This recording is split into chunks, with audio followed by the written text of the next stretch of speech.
Hello welcome to IAC. So ఈ వీడియోలో మనం ఏదైతే షిఫ్ట్ 2 క్వశ్చన్స్ ఉన్నాయో ఈ రోజుకి సంబంధించి వాటిని డిస్కస్ చేద్దాం. వాటితో పాటు మనకి కింద కమెంట్స్ ఏవైతే వచ్చాయో మాక్సిమం ఆ క్వశ్చన్స్కి సంబంధించి కూడా ఏదైనా రిలేటెడ్ కాన్సెప్ట్ ఉంటే ఒకసారి చూద్దాం. సో అలాగే ఈ షిఫ్ట్ స్టార్ట్ చేసే ముందర మన స్టూడెంట్స్ కొంతమంది అంటే ఎవరైతే వీడియో చూసారో వాళ్ళు కింద కమెంట్ చేశారు కొన్ని, ఒకసారి చూద్దాం. సో ఒకళ్ళు hockey game has number of points అని చెప్పేసి ఇచ్చారు. సో ఒకసారి మీరు క్వశ్చన్ ఏంటి అనేది ఇంకొకసారి మీరు కమెంట్ చేయండి, కింద ప్రాపర్గా దాన్ని ఫ్రేమ్ చేయండి, ఒకసారి చూద్దాం. Next one, maximum how many overs can a bowler can bowl in one day international 10 overs. అది నేను ఆల్రెడీ ఎక్స్ప్లెయిన్ చేశాను. RRR రిలేటెడ్ క్వశ్చన్ వచ్చింది అంట. ఇది ఈ షిఫ్ట్లోనే అంటే మనం ప్రీవియస్ షిఫ్ట్లో ఎక్స్ప్లెయిన్ చేసుకున్నాం కూడా. సో ఆస్కార్ అవార్డు అనేది రావడం జరిగింది నాటు నాటు సాంగ్కి. First Olympic medal in women 2021. యాక్చువల్గా 2020లో టోక్యో ఒలింపిక్ గేమ్స్ జరిగినాయి కదా. సో దాంట్లో మనకి ఎవరైతే మీరాబాయి చాను గారు ఉన్నారో ఆమె సిల్వర్ మెడల్ని గెలుచుకున్నారు. ఇండియా తరపున ఆ ఒలింపిక్స్లో ఫస్ట్ మెడల్ని గెలుచుకుంది, అంటే ఓపెనింగ్ చేసింది మెడల్స్ విషయంలో ఆమె. సో కాకపోతే 2020 టోక్యో ఒలింపిక్స్ గేమ్లో మనకి ఒక గోల్డ్ మెడల్ వచ్చింది. అది కూడా జావెలిన్ త్రో విభాగంలో నీరజ్ చోప్రా గారు అందుకున్నారనమాట. సో మనకి కర్ణం మల్లేశ్వరి గారి తర్వాత ఈ వెయిట్ లిఫ్టింగ్ విభాగంలో అలాంటి హైయెస్ట్ అవార్డుని తీసుకొచ్చిన వ్యక్తి మనకి మీరాబాయి చాను గారు. ఫస్ట్ కర్ణం మల్లేశ్వరి గారు తీసుకొచ్చారు విమెన్స్ విభాగంలో.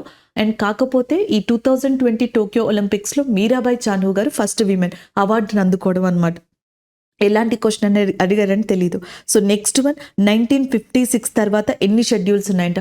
ఒరిజినల్గా ఇండియన్ కాన్స్టిట్యూషన్లో ఎన్ని షెడ్యూల్స్ ఉన్నాయి, మనకి 8 షెడ్యూల్స్ అనేవి ఉండేవన్నమాట. సో 22 పార్ట్స్ అనేవి ఉండేవి, ఇలా ఉన్నాయి కదా. సో దాని తర్వాత దీన్ని 12 షెడ్యూల్స్ కింద మార్చడం జరిగింది. మేబీ అలాంటి క్వశ్చన్ ఏమన్నా అడుగుండొచ్చు. ఆర్టికల్ 17 అంట. ఆర్టికల్ 17 మీకు ఆల్రెడీ తెలుసు, అన్టచబిలిటీ, అబాలిషన్ ఆఫ్ అన్టచబిలిటీ అనేది ఆర్టికల్ 17లో మెన్షన్ చేశారు. అలాగే ఆర్టికల్ 18లో టైటిల్స్కి సంబంధించిన వాటిని మనకి అబాలిషన్ ఆఫ్ టైటిల్స్ వాటి గురించి మెన్షన్ చేశారు. అలాగే 19 రైట్ టు ఫ్రీడమ్ దానికి సంబంధించింది. సో 21 మరి ఇందులో ఏ ఆర్టికల్ అని అడిగారా, ఏ క్వశ్చన్కి రిలేటెడ్ అడిగారా అనేది మనకు తెలియదు. So next one, state election commissioner is appointed by. State election commissioner appoint చేసేది మనకి గవర్నర్. చీఫ్ ఎలక్షన్ కమిషనర్ అయితే మీకు ఆల్రెడీ తెలిసింది president of India. Mohammad bin Tughlaq introduced which silver coin. So మనకి ఆదిల్స్ అని చెప్పేసి ఉన్నాయి, ఆద్లీస్. సో ఆద్లీస్ అనే కాయిన్స్ని మొహమ్మద్ బిన్ తుగ్లక్ సిల్వర్ కాయిన్స్గా ఇంట్రడ్యూస్ చేశారు. ఆయన కాలంలో ఇన్ఫ్లేషన్ వచ్చిందంట. సో ఆ టైంలో సిల్వర్ కాయిన్స్ని ఆపేసి only token currency, copper, brass లాంటి వాటిని ఇంట్రడ్యూస్ చేశారు. అది కూడా ఫెయిల్ అయిపోయింది. దాని తర్వాత ఆయన యొక్క చివరి కాలంలో ఆయన యొక్క పదవిని నిలబెట్టుకోవడం కోసం, పొలిటికల్గా స్టెబిలిటీని తెచ్చుకోవడం కోసం సిల్వర్ కాయిన్స్ అయినా ఆద్లీ కాయిన్స్ అనే వాటిని తీసుకొచ్చారనమాట. ఇది ఆన్సర్ అవుతుంది దానికి. Next one, which are metalloids. So metals, non metals, లోహాలు అంటాం చూసారా, లోహాలు మరియు అలోహాలు ఏవైతే ఉన్నాయో ఆ రెండింటి యొక్క లక్షణాలు ఉంటే వాటిని మనకి మెటలాయిడ్స్, మిశ్రమ లోహాలుగా చెప్పడం జరుగుతుంది. And which have a characteristics of both metal and non metals and they are called as a metalloids. ఎగ్జాంపుల్కి మనం బోరాన్ అనే దాన్ని చెప్పడం జరుగుతుంది. బిస్మత్ని కూడా చెప్పొచ్చు కదా, మెటలాయిడ్ కింద చెప్పొచ్చు. టెలూరియం అనేది ఏదైతే ఉందో దాన్ని చెప్పొచ్చు. పొలానియం అనేది ఏదైతే ఉందో సో దాన్ని చెప్పొచ్చు. ఇవన్నీ కూడా మనకి మెయిన్గా దీంట్లోకి వస్తాయి, మెటలాయిడ్స్లోకి. Next one, KD Jadhav first Olympic gold medalist from India. So ఇండియాకి సంబంధించి కేడి జాదవ్ గారు ఫస్ట్ ఒలింపిక్ మెడల్ని తెచ్చుకుంది. అది కూడా రెజ్లింగ్ విభాగానికి సంబంధించిన ఆయనగా చెప్పొచ్చు అనమాట ఇన్ని. సో ఇవి ఇక్కడ మనకి షిఫ్ట్స్లో కొంతమంది డిస్కస్ చేశారు. అయితే మనకి దొరికిన ఇంకొన్ని క్వశ్చన్స్ ఉన్నాయి, అవి కూడా ఒకసారి చూద్దాం. సో నెక్స్ట్ ఇక్కడ క్వశ్చన్ చూద్దాం. Dancer who awarded Padmashri in 2019. So మనకి 2019లో పద్మ అవార్డు గ్రహీత నర్తకి ఎవరు అని చెప్పేసి అడుగుతున్నారు. ఆమె పేరు Narthaki Natarajan. So first transgender women ఇండియాలో క్లాసికల్ డాన్స్ విభాగంలో అండ్ దట్టు కూడా భరతనాట్యంకి సంబంధించి పద్మ అవార్డుని లేదా ఇండియా యొక్క one of the highest civilian award అయిన పద్మశ్రీని గెలుచుకోవడం జరిగిందనమాట. భరతనాట్యంకి సంబంధించి ఆ క్వశ్చన్ అండి. మేబీ నర్తకి నటరాజన్ ఏ డాన్స్ ఫామ్కి సంబంధించిన వాళ్ళని అడుగుండొచ్చు, లేదా ఆమెకి పద్మశ్రీ ఎప్పుడు వచ్చిందని అడుగుండొచ్చు, లేదా ఫస్ట్ ట్రాన్స్జెండర్ విమెన్ కాబట్టి దానికి సంబంధించి ఏదైనా అడిగి ఉండొచ్చు. ఇలా ఏదైనా ఒక క్వశ్చన్ని నర్తకి నటరాజన్ ఎవరైతే ఉన్నారో ఆమె మీద ఫ్రేమ్ చేసి ఉండొచ్చు. కాన్సెప్ట్ అయితే బేసిక్గా ఈమెకి సంబంధించింది. అండ్ ఇంకొకటి ఏంటంటే 2019కి వెళ్ళి ఎందుకు అడిగారంటే 2019 కరెంట్ అఫైర్ అడిగారని కాదు ఇక్కడ అర్థం. మొత్తం ఇండియాలోనే ఇప్పటి వరకు పద్మ అవార్డ్స్ అనేవి మనకి కళాకారులకి చాలా మందికి వచ్చింది, మ్యూజిషియన్స్కి, డాన్సర్స్కి, ఇలా అందరికీ కూడా. కానీ ఫస్ట్ ట్రాన్స్ విమెన్ అదే ట్రాన్స్జెండర్ ఎవరైతే ఉన్నారో ఆమె నర్తకి నటరాజన్ అనమాట. ఆ పాయింట్ ఆఫ్ వ్యూలో, ఆ ఓరియంటేషన్లో ఈ క్వశ్చన్ అడిగారు. సో నెక్స్ట్ వన్ చూడండి. అలాంటి వాళ్ళలో ఇంకా మనకి ఫేమస్ డాన్సర్స్, క్లాసికల్ డాన్సర్స్ ఉన్నారు. కథక్ వచ్చేటప్పటికి మనకి శోభనా నారాయణ్, ఈమె యొక్క గురువు వచ్చేటప్పటికి పండిట్ బ్రిజు మహారాజ్ అంట, ఫాదర్ ఆఫ్ ఇండియన్ కథక్గా చెప్పడం జరుగుతుంది. సో ఆ శోభనా నారాయణ్ గారు కథక్లో చాలా ఫేమస్, ఆమెకి అవార్డు వచ్చింది పద్మశ్రీ. అండ్ నెక్స్ట్ వచ్చేటప్పటికి కుముదిని లాకియా కథక్లో ఫేమస్. అలాగే నెక్స్ట్ సునయన హజ్రీలాల్ అని చెప్పేసి ఉన్నారు, వీళ్ళందరూ కథక్లో. అండ్ నెక్స్ట్ నర్తకి నటరాజన్ గారు, నెక్స్ట్ ఆలర్ మెల్లి వెల్లి అండ్ రుక్మిణీ దేవి అరుందలే, వీళ్ళందరూ కూడా భరతనాట్యంలో ఫేమస్. క్వశ్చన్ని జనరల్గా ఏ కేటగరైజ్ నుంచి ఇస్తున్నారు, ఎలా వస్తున్నారు అనేది మనకి అది తెలియట్లేదు అనమాట. సో ఎందుకంటే ఒక్కొక్కసారి ఏమో ఒక పర్సన్ గురించి అడుగుతున్నారు, ఒక్కొక్కసారి ఒక అవార్డు గురించి. బట్ మెయిన్గా కామన్గా క్వశ్చన్స్లో ఉన్నది ఏంటి అంటే అవార్డ్స్ ఒకటి, నెక్స్ట్ వచ్చేటప్పటికి స్పోర్ట్స్ కేటగిరీస్ ఉంటాయి చూసారా, ఈ స్పోర్ట్స్ కేటగిరీస్ ఒకటి. అండ్ నెక్స్ట్ వచ్చేటప్పటికి పర్సన్స్ ఎవరైనా ఉంటే ఈ పర్సన్స్ ఒకటి, ఫెస్టివల్స్ అండ్ డాన్స్ కామన్గా ప్రతి దాంట్లోనే కనిపిస్తున్నాయి. బట్ డిఫరెంట్ జోనర్ నుంచి తీసుకుంటున్నారు, ఒకసారి కరెంట్ అఫైర్స్ నుంచి, ఒకసారి స్టాటిక్ జీకే నుంచి, ఒకసారి సబ్జెక్ట్ నుంచి, ఇలా తీసుకోవడం జరుగుతుంది. సో దానికి సంబంధించి నెక్స్ట్ క్వశ్చన్ పాలిటీ రిలేటెడ్ అనమాట. సో జనరల్గా ఏంటి, ఇప్పటి వరకు మనం fundamental rights, fundamental duties, directive principles of state policy ఇలాంటివి చూసాం కదా. సో నెక్స్ట్ ఇప్పుడు అపాయింట్మెంట్స్కి సంబంధించి ఇచ్చారు. So who appoints chief election commissioner. So జనరల్గా who appoints chief election commissioner అనేది ఒక సోర్సు. కొంతమంది ఏం చెప్పారంటే స్టేట్ ఎలక్షన్ కమిషనర్ని ఎవరు అపాయింట్ చేస్తారు అని. చీఫ్ ఎలక్షన్ కమిషనర్ని కానీ మిగతా ఎలక్షన్ కమిషనర్స్ని కానీ అపాయింట్ చేసేది భారత రాష్ట్రపతి, ప్రెసిడెంట్ ఆఫ్ ఇండియా. అదే కనుక స్టేట్ ఎలక్షన్ కమిషనర్ అనుకోండి, గవర్నర్ అపాయింట్ చేయడం జరుగుతుంది under article 243K sub class 1గా చెప్పడం జరుగుతుంది. సో ఈ రెండిట్లో ఏది ఇచ్చారనేది చూడాలి.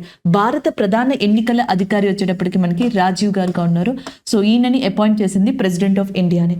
అండ్ ఈవెన్ మనకి కాన్స్టిట్యూషనల్ బాడీస్ అని చెప్పేసి ఉన్నాయి, ఇప్పటి వరకు టచ్ చెయ్యలేదు, మేబీ టచ్ చేస్తే కాన్స్టిట్యూషనల్ బాడీస్లో ఏవి ఉన్నాయి ఏవి లేవని అడుగుతారు. Election commission, finance commission, UPSC, law commission, central information commission, minorities, national commission for minorities, national commission for scheduled caste, national commission for scheduled tribe, ఇవన్నీ కూడా కాన్స్టిట్యూషనల్ బాడీసే.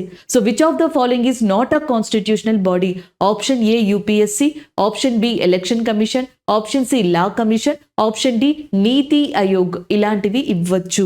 సో దాన్ని చూసుకొని మీరు ఆన్సర్ పెట్టాల్సి ఉంటుంది. ఆల్రెడీ ఎలక్షన్ కమిషన్ గురించి తెలుసుకున్నారు కదా. నెక్స్ట్ ఫినాన్స్ కమిషన్ ఉంది చూసారా, ఫినాన్స్ చైర్మన్ని, ఈ కమిషన్ని కూడా ప్రతి 5 yearsకి ఒకసారి ప్రెసిడెంట్ ఆఫ్ ఇండియానే నియమిస్తారు. సో ఇప్పుడు మనకి 15th ఫినాన్స్ కమిషన్ అనేది నడుస్తుంది, 15వ ఆర్థిక సంఘం. దీనికి అధ్యక్షులుగా మనకి ఎన్కే సింగ్ అనే పర్సన్ ఉన్నారు.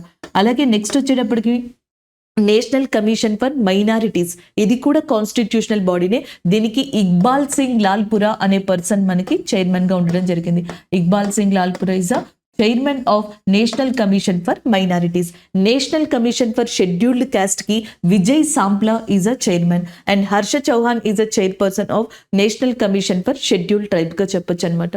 So maybe constitutional, non constitutional bodies నుంచి అడగచ్చు, లేదా పంచాయతీ రాజ్ ఏదైతే ఉందో 73rd అమెండ్మెంట్ యాక్ట్ ద్వారా ఇండియాలోకి వచ్చింది మనకి పార్ట్ 9లో. సో అక్కడి నుంచి 243A ఆర్టికల్స్ ఏవైతే ఉన్నాయో, K ఆర్టికల్స్ ఇలాంటివి కానీ, సో వాటి నుంచి మనకి క్వశ్చన్స్ అడగచ్చు. మున్సిపాలిటీస్ ఏవైతే ఉన్నాయో 74th అమెండ్మెంట్ యాక్ట్ ద్వారా భారతదేశంలోని రాజ్యాంగంలోకి తీసుకొచ్చారు. సో వాటిని అడగచ్చు. స్టేట్ గవర్నమెంట్ కి సంబంధించి అడగచ్చు, లేదా పార్లమెంట్ కి సంబంధించి అడగచ్చు, లేదా మొన్నటి నుంచి షిఫ్ట్స్ లో అడుగుతున్నట్టుగా fundamental rights, fundamental duties, so citizenship, వీటి నుంచి కూడా క్వశ్చన్స్ రావచ్చు. సో నెక్స్ట్ క్వశ్చన్ చూడండి, who was the leader of Bardoli Satyagraha? మీరు ఈజీగా ఆన్సర్ పెడతారు. మనకి సర్దార్ వల్లభాయ్ పటేల్, ఉక్కు మనిషిగా పిలువబడతారు. ద ఐరన్ మ్యాన్ ఆఫ్ ఇండియాగా పిలువబడేది సర్దార్ వల్లభాయ్ పటేల్. ఆయన 12th June 1928లో గుజరాత్లో బర్దోలి సత్యాగ్రహ అనే దాన్ని కండక్ట్ చేశారు. సో మనకి క్వశ్చన్ బర్దోలి సత్యాగ్రహం మీద పడింది. ఎప్పుడు కండక్ట్ చేశారు అంటే 12th June 1928. And maximum students చెప్పింది ఏంటి అంటే మనకి బర్దోలి సత్యాగ్రహ ఏ లీడర్ కండక్ట్ చేశారు అని మనకి సర్దార్ వల్లభాయ్ పటేల్ గారు. ఈయనని మనకి ఉక్కు మనిషిగా పిలవడం జరుగుతుంది. అలాగే ఫస్ట్ హోమ్ మినిస్టర్ ఆఫ్ ఇండియాగా కూడా వర్క్ చేశారు. ప్రిన్స్లీ స్టేట్స్ అన్ని కూడా భారతదేశంలో కలవడానికి మెయిన్ రీజన్ ఈయనే.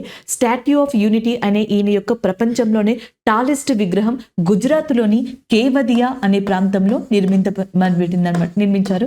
సో ఇవి గుర్తుపెట్టుకోవచ్చు ఇక్కడ సంబంధించి. సో అలాంటివి కాకుండా ఇంకెలాంటివి అడగచ్చు. బర్దోలి సత్యాగ్రహ ఉంది చూసారా. సో ఇది అయిపోయిన తర్వాత, ఈ సత్యాగ్రహ అయిపోయిన తర్వాత సర్దార్ అనే బిరుదుని వల్లభాయ్ పటేల్ గారికి ఇచ్చింది ఎవరు అంటే గాంధీజీ. సో గాంధీజీ ఆండ్రూస్ అనే పర్సన్ ఉన్నారనమాట. సో ఆయనకి దీనబంధు అనే టైటిల్ని ఇచ్చారు. సో ఆండ్రూస్కి దీనబంధు అనే టైటిల్ని ఇచ్చింది గాంధీ గారు. అండ్ సర్దార్ అనే టైటిల్ని వల్లభాయ్ పటేల్ గారికి ఇచ్చింది కూడా ఆయనే అనమాట. గాంధీ గారి యొక్క గురువుగా గోపాలకృష్ణ గోఖలే గారిని చెప్పడం జరుగుతుంది. అలాగే ఈ బర్దోలి సత్యాగ్రహ జరిగినప్పుడు ఇండియాలో వైస్రాయ్ వచ్చేటప్పటికి లార్డ్ ఇర్విన్గా ఉంది. అలాగే ఇర్విన్కి అండ్ గాంధీ గారికి మధ్యలో 1931లో అండ్ ఢిల్లీలో ఒక ఒడంబడిక జరుగుతుంది. దాన్ని ఢిల్లీ ప్యాక్ట్ లేదా గాంధీ ఇర్విన్ ప్యాక్ట్ అని కూడా పిలవడం జరుగుతుంది. అండ్ ఈ సత్యాగ్రహాలాగానే ఇండియాలో చాలా సత్యాగ్రహాలు జరిగాయి. ఫర్ ఎగ్జాంపుల్ ఫ్లాగ్ సత్యాగ్రహ అనేది జరిగింది. ఇది ఏ ప్రదేశాల్లో జరిగింది అంటే మహారాష్ట్రలోని నాగ్పూర్ ప్రాంతంలో, and next Jabalpur in Madhya Pradesh, and next Karnataka in Mysore, Mumbai దగ్గరున్న ఒక మైదానంలో ఒక ప్రదేశంలో మహారాష్ట్రలో కూడా సమావేశం అనేది జరిగింది. అది ఫ్లాగ్ సత్యాగ్రహ. దార్సనా సత్యాగ్రహ గుజరాత్లో జరిగింది. ఇది ఒక ఫ్యాక్టరీ, దార్సనా సాల్ట్ ఫ్యాక్టరీ అంటాం. ఇక్కడ కూడా సత్యాగ్రహ అనేది జరిగిందనమాట.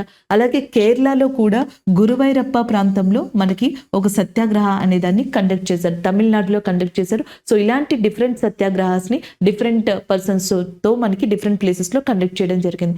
అండ్ గాంధీ గారు ఇండివిజువల్ సత్యాగ్రహ అనే దాన్ని కూడా స్టార్ట్ చేశారు, వ్యక్తిగత సత్యాగ్రహం. ఎందుకంటే రౌండ్ టేబుల్ సమావేశాలు కన్క్లూడ్ అయిపోయిన తర్వాత 1932లో గాంధీ గారికి అంబేద్కర్ గారికి మధ్య పూనా ఒడంబడిక అనేది జరుగుతుంది. సో దాని తర్వాత మనకి గాంధీ గారు ఇంకా ఉద్యమాన్ని ముందుకు తీసుకెళ్లాలనే ఉద్దేశంతో క్విట్ ఇండియా ఉద్యమం లాంటి దాన్ని కూడా లాంచ్ చేస్తారు August 8, 1942లో. సో అదే సమయంలో ఇంకొంత ఊపునిచ్చేందుకు ఇండివిజువల్ సత్యాగ్రహాన్ని కూడా లాంచ్ చేస్తారు. సో దీంట్లో ఫస్ట్ సత్యాగ్రహిగా ఆచార్య వినోబా భావే గారు. ఈయన భూదాన్ మూవ్మెంట్ అనే దాంతో ఇండియాలో చాలా ఫేమస్ అనమాట. ఈయనని ఎన్నుకుంటారు. తర్వాత జవహర్లాల్ నెహ్రూ గారిని, తర్వాత బ్రహ్మదత్త అనే పర్సన్ ని కూడా ఎన్నుకోవడం జరుగుతుంది. సో ఇవన్నీ దీని రిలేటెడ్ క్వశ్చన్స్ గా చెప్పొచ్చండి. So next question Geography related. So ఇప్పుడు కొంచెం చేంజ్ అయింది ప్యాటర్న్ అని చెప్పొచ్చు. ఈ షిఫ్ట్ లో నేను చూసిన దాంట్లో జియోగ్రఫీ క్వశ్చన్స్ అన్ని మౌంటైన్స్, రివర్స్, లేకపోతే లేక్స్ ఇలాంటివి చూసాం. కానీ ఒక కొంచెం డిఫరెంట్గా క్వశ్చన్ ఇచ్చారు. CWG climate related question. So మనం ఎస్ఎస్సిలో క్లైమేట్ చెప్పుకున్నప్పుడు ఏం చెప్తాము అంటే భారతదేశంలో క్లైమేట్ వచ్చేటప్పటికి మాన్సూన్ క్లైమేట్ అని, ఇది మౌసమ్ అనే వర్డ్ నుంచి వచ్చిందని. సో నెక్స్ట్ ఇండియాలో మనకి సీజనల్ క్లైమేట్ బేస్ ఉంటుందని, రెయిన్ఫాల్, వింటర్, సమ్మర్ ఇలాంటివి ఉంటాయని మనం డిస్కస్ చేసుకుంటాం. అయితే మనకి ఒక ఇంపార్టెంట్ పర్సన్ ఉన్నారు, ఆయన పేరు కొపెన్. సో కొపెన్ అనే పర్సన్ వాతావరణాలు ఏవైతే ఉంటాయో క్లైమేట్స్ ప్రపంచంలో వాటిని మొదటిగా 5 టైప్స్గా విడదీశారు. వాటిని type A, type B, type C, type D ఇలా పిలుస్తారు. సో మళ్ళీ వాటిని సబ్ క్లైమేట్గా విడదీశారు. అంటే ఒక వర్డ్ని ఒక క్లైమేట్కి ఇచ్చి ఆ వర్డ్ కనుక రిప్రజెంట్ అయితే ఆ క్లైమేట్ ఎలా ఉంటుంది. ఫర్ ఎగ్జాంపుల్ ఇండియాలో మనకి ఎక్కువ రెయిన్స్ వస్తున్నాయి. ఇప్పుడు మనకి ఆఫ్రికా తీసుకున్నాం అనుకోండి. ఆఫ్రికా అంటే ఏం గుర్తొస్తుంది? ఎక్కువ వేడిగా ఉన్నట్టు అనిపిస్తుంది కదా. ఏ అనే దాన్ని హాట్ డెజర్ట్ ఏరియాకి ఇచ్చారనుకోండి. సో ఏ అనే పదం అనేది క్లైమేట్లో ఏం ఇండికేట్ చేస్తుంది అంటే హాట్ డెజర్ట్ ఏరియా, అంటే ఆఫ్రికా లాంటి ప్రాంతాలు ఏవైతే ఉంటాయో సో వాటిని ఇండికేట్ చేస్తుంది. యూరోప్లో ఆల్ప్స్ అనేది చాలా చల్లగా ఉంటుంది, స్విట్జర్లాండ్ ప్రాంతాలు, వాటికి ఎస్ అని చెప్పి నేను ఇండికేషన్ ఇచ్చాను అనుకోండి. సో మీకు ఆ క్లైమేట్ గుర్తొస్తుంది. అలా ప్రపంచంలో ఉన్న క్లైమేట్స్ అన్నిటిని విడదీసి వాటికి కొన్ని షార్ట్ ఫామ్స్ ఇచ్చారు. ఆ షార్ట్ ఫామ్స్లో కొపెన్స్ విడదీసిన దాంట్లో CWG అని చెప్పేది. CWG అనే వర్డ్ ఏ క్లైమేట్ని ఇండికేట్ చేస్తుంది అంటే మాన్సూన్ విత్ డ్రై వింటర్స్ ఏవైతే ఉంటాయో సో వాటిని మనకి ఇండికేట్ చేస్తుంది అనమాట. సో ఇలాంటి ఏరియా, ఇలాంటి ప్రాంతం ఇండియాలో ఎక్కువగా నార్థరన్ ప్లేన్స్లో ఉంటుంది. గంగా సింధు మైదానాలు, ఇండో గ్యాంజెటిక్ ప్లేన్స్ ఏవైతే ఉంటాయో భారతదేశంలో ఆ ప్రాంతాలలో మీరు మాన్సూన్ క్లైమేట్ని చూడొచ్చు. అలాగే డ్రై వింటర్స్ అంటే మనకి శీతాకాలంలో పొడిగాలులు ఎక్కువగా అక్కడ కనిపిస్తూ ఉంటాయి అన్నమాట. అలాంటి క్లైమేట్ని చూడొచ్చు. హాట్ డెజర్ట్స్కి BWHW అనే ఒక సైన్ ఇండికేట్ చేశారు. అలాగే సవన్నా క్లైమేట్ ఏదైతే ఉంటుందో దానికి AW అనే దాన్ని ఇండికేట్ చేశారు. భారతదేశంలో సౌత్ మహారాష్ట్ర, నార్త్ కర్ణాటక, తెలంగాణ లాంటి ప్రాంతాల్లో ఇది కనిపిస్తుంది. అలాగే నెక్స్ట్ DFC అంటే అర్థం ఏంటి అంటే ఇక్కడ మనకి కోల్డ్ హ్యూమిడ్ వింటర్ క్లైమేట్గా చెప్పడం జరుగుతుంది అనమాట. అలాగే ET అంటే తండ్రా క్లైమేట్, జమ్మూ కాశ్మీర్ లాంటి ప్రాంతాల్లో ఇండియాలో కనిపిస్తుంది. E అంటే పోలార్ క్లైమేట్ అని అర్థం. AWS ఏ క్లైమేట్, ట్రాపికల్ క్లైమేట్స్ ఇవన్నీ ఆయన విడదీసినవి. కొపెన్స్ అనే ఆయన మనకి ఎందుకు ఫేమస్ అంటే క్లైమేట్ని, వాతావరణాన్ని వర్గీకరించిన ప్రపంచంలోని వన్ ఆఫ్ ద రినోడ్ పర్సన్గా కొపెన్ని చెప్తామన్నమాట. కొపెన్ క్లైమేట్ క్లాసిఫికేషన్ అనేది చాలా డిఫరెంట్గా ఉంటుంది. అవన్నీ కూడా మనకి నేమ్స్ తోటి, ప్రాంతాలతోటి విడదీయబడతాయి. CWG క్లైమేట్ ఇండియాలో ఎక్కడ ఉంది అని క్వశ్చన్ కనుక ఫామ్ అయితే నార్త్ పార్ట్ అని కనుక అక్కడ ఉంటే ఆన్సర్ పెట్టచ్చు. ఇండో గ్యాంజెటిక్ అని పెట్టచ్చు, నార్థర్న్ ప్లెయిన్స్ అని కూడా పెట్టచ్చు. అవన్నీ కరెక్ట్ ఆన్సర్స్. లేదా CWG క్లైమేట్ ఇండికేట్స్ వాట్ అని అడిగి tundra, polar and as well as a hot desert, monsoon with dry winters అని ఉంటే మాన్సూన్ విత్ డ్రై వింటర్స్ అని పెట్టాలి. CWG is a one of the classification of climate which is given by a renowned person is called అని అడిగారు అనుకోండి, is nothing but Koppen's. So ఇలాంటి questions అనమాట. అంటే ఇది ఒక కంప్లీట్ డిఫరెంట్ క్వశ్చన్. SSCలో ఇవి కామన్. మనకి గ్లేషియర్స్ ఉంటాయి చూసారా, మంచు కొండలు అంటాం. సో గ్లేషియర్స్ నుంచి మనకి మొరైన్స్ అనే ఒక ల్యాండ్ ఫామ్స్ అనేవి ఏర్పడతాయి. అలాగే ఎస్కర్స్ అని చెప్పేసి ఒక ల్యాండ్ ఫామ్స్ ఏర్పడతాయి. నెక్స్ట్ మనకి యూ షేప్ ల్యాండ్ ఫామ్స్ ఏర్పడతాయి. హ్యాంగింగ్ వ్యాలీస్ అనేవి ఏర్పడతాయి. రివర్స్ ఉన్నాయి చూసారా, సో వీటి నుంచి గార్జ్ అనేది ఏర్పడుతుంది. వ్యాలీ, వి షేప్ వ్యాలీస్ అనేవి ఏర్పడతాయి. సో నెక్స్ట్ మియాండర్స్ ఏవైతే ఉన్నాయో అవి ఫామ్ అవుతాయి. ఒకవేళ విండ్ ఉందనుకోండి, సో విండ్ వల్ల మనకి డ్యూన్స్ అంటే దిబ్బలు అనేవి ఏర్పడతాయి. బార్కన్స్ అంటాం, అలాంటివి ఏర్పడతాయి. సో ఇలాంటివి, లేకపోతే మష్రూమ్ రాక్స్ అంటాం, అలాంటివి ఏర్పడతాయి. SSCలో ఇదివరకు ఇవి కామన్గా అడిగేవారు. ఎయోలయన్ ల్యాండ్ ఫామ్స్ అంటే ఏంటి? విండ్ వల్ల ఏర్పడే ల్యాండ్ ఫామ్స్ ని ఎయోలయన్ ల్యాండ్ ఫామ్స్ అంటాం. యూ షేప్ వ్యాలీస్ అనేవి which of the following option is a responsible or reason for U shape valleys are అని అడి క్వశ్చన్స్ ఉన్నాయి. రివరా, లేకపోతే నెక్స్ట్ గ్లేషియరా, లేకపోతే శాండా, ఇట్లా ఎయిరా అని చెప్పేసి అది మనకి గ్లేషియర్. ఈ type of questions SSC previous దాంట్లో ఉన్నాయి. అది సబ్జెక్ట్ క్వశ్చన్. సో అదే పందాలో మళ్ళీ క్లైమేట్ తరపున ఇంకొక క్వశ్చన్ అడిగారు అనమాట. సో నెక్స్ట్ వన్ చూడండి, RRR. మనం ఆల్రెడీ ఫస్ట్ షిఫ్ట్లో చెప్పుకోలేదా, అది నాటు నాటు సాంగ్ గురించి అడిగారంట. సో నాటు నాటు సాంగ్ ని రచించింది మనకి చంద్రబోస్ గారు, కంపోజ్ చేసింది కీరవాణి గారు, అండ్ మనకి ప్లేబ్యాక్ సింగర్ గా ఉన్నది రాహుల్ సిప్లిగంజ్ అండ్ కాలభైరవ, వీళ్ళిద్దరూ కూడా. సో దీనికి ఆస్కార్ అవార్డు ఒరిజినల్ సాంగ్ కేటగిరీలో రావడం జరిగింది. ఎలిఫెంట్ విస్పర్ కి అండ్ దీనికి కూడా ఒక షిఫ్ట్ లో ఎలిఫెంట్ విస్పర్, ఒక షిఫ్ట్ లో నాటు నాటును అడిగారు. సో దీని తర్వాత నెక్స్ట్ పాపులర్ గా ఉన్నది మనకి గ్రామీ అవార్డ్స్, మ్యూజికల్ అవార్డ్స్ అంటాం కదా అవి. సో ఇది నేను 2023కి సంబంధించి రాశాను, 2022కి సంబంధించి రాశాను. సో బల్క్లో ఈ అవార్డ్స్ ఉన్నాయి, చాలా మంది ఉన్నారు. సో అట్లీస్ట్ కొంతమందిని గుర్తుపెట్టుకుంటే బెటర్ అని చెప్పేసి మనకి ఆల్బమ్ ఆఫ్ ద ఇయర్గా 2023లో గ్రామీ అవార్డ్స్లో ఉన్నది హ్యారీస్ హౌస్ అనేది. అలాగే నెక్స్ట్ వచ్చేటప్పటికి original song of that Grammy అవార్డుగా just like that. So song విషయంలో just like that album of the year కింద మనకి గ్రామీ అవార్డుని పొందింది 2023లో హ్యారీస్ హౌస్. అదే ఆల్బమ్ ఆఫ్ ద ఇయర్ 2022లో రికీ కేస్ అనే దానికి రావడం జరిగిందనమాట. సో ఇది దీనికి సంబంధించిందండి. సో ఇక్కడ మనకి history related Ashoka son and daughter కి రిలేటెడ్ గా కళింగ వార్కి సంబంధించి అడిగారంట. సో జనరల్ గా ఫస్ట్ క్వశ్చన్ చూద్దాం. అశోక కొడుకు ఎవరైతే ఉన్నారో ఆయన పేరు వచ్చేటప్పటికి మహేంద్ర, అలాగే డాటర్ వచ్చేటప్పటికి సంఘమిత్ర. దీని గురించి మనం హిస్టరీ మ్యారథాన్లో కూడా డిస్కస్ చేసుకున్నాం, మీకు గుర్తుండే ఉంటుంది. శ్రీలంకలో బుద్ధిజానికి సంబంధించిన ఫెస్టివల్ పోసాన్ అనేది సెలబ్రేట్ చేసుకుంటున్నారు. సో దీనికి ఈ ఫెస్టివల్కి కారణం ఏంటి అంటే శ్రీలంకలో బుద్ధిజం వ్యాప్తికి కారణం అశోకుని యొక్క son and daughter Mahendra, Sanghamitra. So వాళ్ళకి సంబంధించి అడిగారంట. సో అలాగే అశోకుడు బుద్ధిజం వ్యాప్తి కోసం అని చెప్పేసి చాలా కృషి చేశారు. అండ్ నెక్స్ట్ మనకి నేపాల్లోని లుంబిని అనే ప్రాంతం ఉందన్నమాట. సో ఇది బుద్ధుడు పుట్టిన ప్లేస్గా చెప్తారనమాట. ఇక్కడ ట్యాక్స్ ఉంటుంది చూసారా, సో కింగ్స్ కలెక్ట్ చేసే ట్యాక్స్ ఏదైతే ఉంటుందో సో దాన్ని లుంబినిలో ఎగ్జామ్ చేసిన వ్యక్తిగా కూడా అశోకుడిని చెప్పడం జరుగుతుంది. ఇలాంటి క్వశ్చన్స్ మేబీ దీని మీద ఏమన్నా ఫ్రేమ్ చేసి ఉండొచ్చు. అలాగే నెక్స్ట్ వచ్చేటప్పటికి కనుక చూసుకున్నట్టయితే మనకి and Kalinga war related question అంట. సో కళింగ వార్ రిలేటెడ్ ఏమని అడుగుండొచ్చు, మేబీ ఎప్పుడు జరిగింది అంటే 261 BC. So king Ananthan, Kalinga రాజు అయిన అనంతన్కి అశోకుడికి మధ్యలో ఈ కళింగ యుద్ధం అనేది జరిగింది. ఇది జరిగిన తర్వాత అశోకుడు బుద్ధిజం ఏదైతే ఉంటుందో సో దాన్ని ఆదరించడం స్టార్ట్ చేశారు. అలాగే నెక్స్ట్ వచ్చేటప్పటికి ధమ్మ సిద్ధాంతం ఏదైతే ఉంటుందో సో దానిని కూడా పాటించడం స్టార్ట్ చేశారు. అండ్ నెక్స్ట్ బుద్ధిజాన్ని ఆదరించి మనకి అజంతా ఎల్లోరా లాంటి గుహల్లో చైత్యాస్ విహారాస్ లాంటివి కన్స్ట్రక్ట్ చేయడానికి ప్రోత్సహించారు ఆయన. సో ఇవన్నీ దాంట్లో మనం మెయిన్గా చెప్పొచ్చు. ఆయన యొక్క కిచెన్లో సో వంటశాలలో జింకని మనకి ఎలాంటివి అయితే యానిమల్స్ ఉంటాయో ఆ యానిమల్స్ స్లెటర్ అంటే మనం వాటిని ఏదైతే చంపబడుతుందో దాన్ని కూడా నిషేధించడం అనేది జరిగింది. ఇవన్నీ దానికి రిలేటెడ్. అంటే క్వశ్చన్ అనేది మౌర్యన్ డైనాస్టీకి సంబంధించి క్వశ్చన్ అడిగారు. నేను మీకు ఆల్రెడీ చెప్పాను హిస్టరీ మ్యారథాన్ అప్పుడు కూడా క్వశ్చన్స్ అనేవి హిస్టరీ నుంచి లిబరల్గా వస్తున్నాయి, కానీ అక్కడక్కడ దానికి ఫార్మెట్ లేదు. ఒకసారి యుద్ధం ఇస్తే ఒకసారి కింగ్ అడుగుతున్నారు, ఒకసారి కింగ్ అడిగితే ఒకసారి టెంపుల్ని అడుగుతున్నారు, టెంపుల్ని అడిగితే ఇంకొక ఈవెంట్ని అడుగుతున్నారు. అలా ఒక్కొక్క చోట ఒక్కొక్కటి ట్రావెలర్ ఇలా డిఫరెంట్గా అడుగుతున్నారు. బట్ బేసిక్ అన్ని బేసిక్స్ క్వశ్చన్స్ ఉన్నాయి. అక్కడక్కడ మాత్రం ట్రావెలర్స్ ఎవరైతే ఉన్నారో వాళ్ళని కొంత డిఫికల్ట్గా అడుగుతున్నారండి. సో అది హిస్టరీకి రిలేటెడ్గా క్వశ్చన్స్గా చెప్పొచ్చు. Next one fundamental duties related committee అడిగారంట. సో కమిటీ మీకు ఆల్రెడీ తెలిసిందే, స్వరణ్ సింగ్ కమిటీ ఏదైతే ఉందో అది. సో ఫండమెంటల్ డ్యూటీస్ అనేవి మనకి ముందుగా లేవు, కాకపోతే పార్ట్ 4A సో 51A ఆర్టికల్లో మొట్టమొదటిగా 10 ఫండమెంటల్ డ్యూటీస్ని యాడ్ చేసి 11వ ఫండమెంటల్ డ్యూటీగా మనకి ఎడ్యుకేషన్కి సంబంధించి 6 to 14 years పిల్లలకి ఖచ్చితంగా ఎడ్యుకేషన్ ఉండాలి అని చెప్పేసి ఈ స్వరణ్ సింగ్ కమిటీ ద్వారా 11వ ఫండమెంటల్ డ్యూటీని ఇందులో యాడ్ చేయడం జరిగింది. సో మనం సైంటిఫిక్ టెంపర్ని గౌరవించాలి, స్త్రీలని గౌరవించాలి, and national anthem, national flag లాంటి వాటికి రెస్పెక్ట్ ఇవ్వాలి, పబ్లిక్ ప్రాపర్టీని కాపాడాలి. సో ఇలాంటివన్నీ కూడా ఫండమెంటల్ డ్యూటీస్లో ఉన్నాయి. పార్ట్ 4A 51A ఆర్టికల్లో ఉంటాయన్నమాట. So first 10, next 11. సో దీనికి సజెస్ట్ చేసిన కమిటీ ఏది అంటే స్వరణ్ సింగ్ కమిటీ, దానికి సంబంధించి అడిగారు.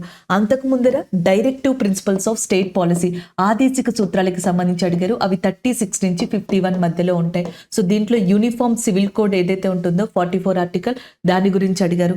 అలాగే నెక్స్ట్ మనం 51 ఆర్టికల్ గురించి కూడా చెప్పుకున్నాం. ఇంటర్నేషనల్ పీస్, అంతర్జాతీయ శాంతి ఏదైతే ఉంటుందో సో దాంట్లో మెయింటైన్ చేయబడింది, దాంట్లో మెన్షన్ చేయబడింది. అలాగే నెక్స్ట్ మనకి ఎగ్జిక్యూటివ్ని జ్యుడిషియరీ నుంచి సెపరేట్ చేయాలి అని చెప్పేసి ఒకటి, మాన్యుమెంట్స్ని కాపాడాలి అని, ఆర్గనైజేషన్ ఆఫ్ విలేజ్ పంచాయత్స్ గురించి ఇవన్నీ కూడా DPSPలో మెన్షన్ చేయబడ్డాయి. దాని తర్వాత ఫండమెంటల్, ఇది వచ్చేటప్పటికి పార్ట్ 4లో ఉంది.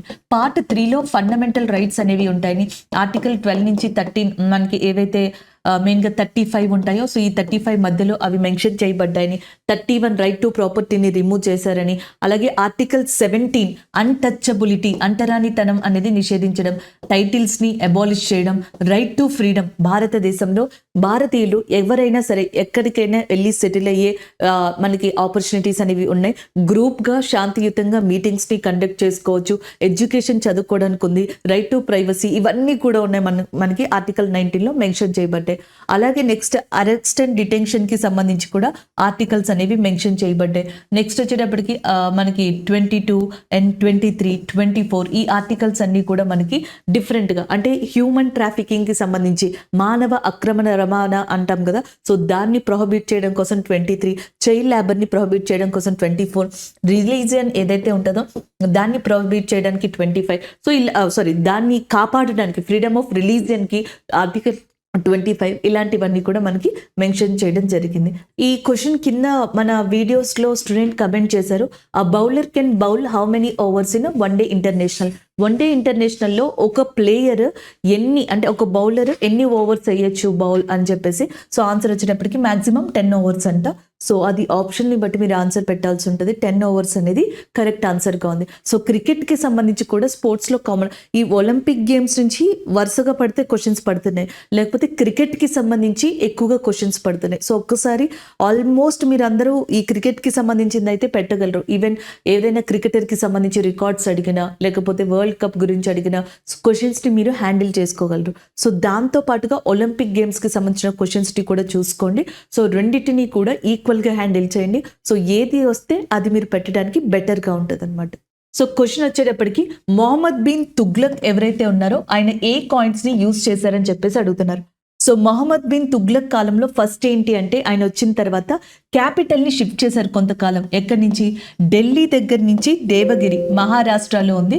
సో అక్కడికి ఆయన షిఫ్ట్ చేయడం జరిగిందనమాట, దేవగిరి లేదా దియోగిరి. అదే టైంలో మనకి ఈ ఇన్ఫ్లేషన్ లాంటిది రావడం జరిగింది. ఢిల్లీ సల్తనేట్ కాలంలో మహమ్మద్ బిన్ తుగ్లక్ కాలంలోనే ద్రవ్యోల్బణం అనేది మొట్టమొదటిసారిగా చూసాం. సో అప్పుడు ఏమైందంటే ఇలా సిల్వర్ కాయిన్స్ ఉంటాయి చూసారా, వెండి నాణాలు. సో వాటిని సర్క్యులేట్ చేయడం ఆపేసి ఓన్లీ కాపర్ కాయిన్స్ని మాత్రమే సర్క్యులేట్ చేయడం స్టార్ట్ చేశారు. కాపర్ కాయిన్స్తో పాటుగా బ్రాస్ కాయిన్స్ని కూడా సర్క్యులేట్ చేయడం స్టార్ట్ చేశారు. బ్రాస్ అనేది ఒక ఎలాయ్ అనమాట, కాపర్ మరియు జింక్ ఉంటుంది చూసారా, వీటి మిశ్రమంతో తయారవుతుంది. సో ఈ రెండింటిని కూడా గోల్డ్ లేదా సిల్వర్ అంత వాల్యూతో ఈక్వల్గా ఇచ్చి ఈ కాయిన్స్ని రిలీజ్ చేయడం స్టార్ట్ చేశారు. సో వీటినే టోకెన్ కరెన్సీ అని చెప్పేసి అన్నారు. కానీ ఈ టోకెన్ కరెన్సీ కూడా మహమ్మద్ బిన్ తుగ్లక్కి ఎదురు దెబ్బనిచ్చిందనమాట. సో అంతగా పాపులర్ అవ్వలేదు. ఇంకా లాస్ట్ ఆయన కాలంలో ఆయన పదవిని నిలబెట్టుకోవడానికి, స్టెబిలిటీ కోసం, రాజకీయ పరిస్థితుల్ని తట్టుకోవడానికి, మిగతా వాటిని ఈక్వల్ చేయడానికి సిల్వర్ కాయిన్స్ ని కొన్ని సంవత్సరాలు ప్రవేశపెట్టారు. దాదాపుగా ఒక 7 సంవత్సరాలు అనుకుంటాం. ఈ సిల్వర్ కాయిన్స్ ని పెట్టిన పేరు ఏంటి అంటే ఆద్లీస్ అని చెప్పేసి పేరు పెట్టారు. సో ఆద్లీస్ అనే సిల్వర్ కాయిన్స్ ని ప్రవేశపెట్టిన వ్యక్తిగా మహమ్మద్ బిన్ తుగ్లక్ ని చెప్తాం. అంటే టోకెన్ కరెన్సీ అనే ఆప్షన్స్ లో ఉంటే అది పెట్టచ్చు, లేదా ఆద్లీస్ అని ఏ సిల్వర్ కాయిన్ అని అడిగితే కింద మన స్టూడెంట్ కమెంట్ చేశారు సిల్వర్ కాయిన్ అని అడిగారంట, ఆద్లీ కాయిన్ అని చెప్పేసి పెట్టచ్చు, లేదా మనకి బ్రాస్ కాయిన్స్, ఇవన్నీ కూడా అక్కడ ఆప్షన్స్ కి రిలేటెడ్ గా క్వశ్చన్ ని సరిగ్గా చదివి పెట్టాలండి. అలాగే అసలు మనకి ఢిల్లీ సల్తనేట్స్ లో జిటాల్స్ అని చెప్పేసి ఒకటి, టాంకాస్ అని చెప్పేసి ఇంకొకటి. టాంకా అంటే సిల్వర్ కాయిన్ అని, జిటాల్స్ అంటే మనకి ఏమంటారు కాపర్ కాయిన్స్ అని చెప్పేసి అర్థం. ఈ రెండింటిని కూడా ప్రవేశపెట్టిన వ్యక్తి కాపర్ కాదు, బ్రాంజ్ కాయిన్స్ అని అర్థం. ఈ రెండింటిని కూడా ప్రవేశపెట్టిన వ్యక్తిగా ఎవరిని చెప్తాము అంటే మనకి ఇల్తుత్మిష్ ని చెప్పడం జరుగుతుంది. సో దాని తర్వాత ఇవన్నీ కూడా జరిగినాయి.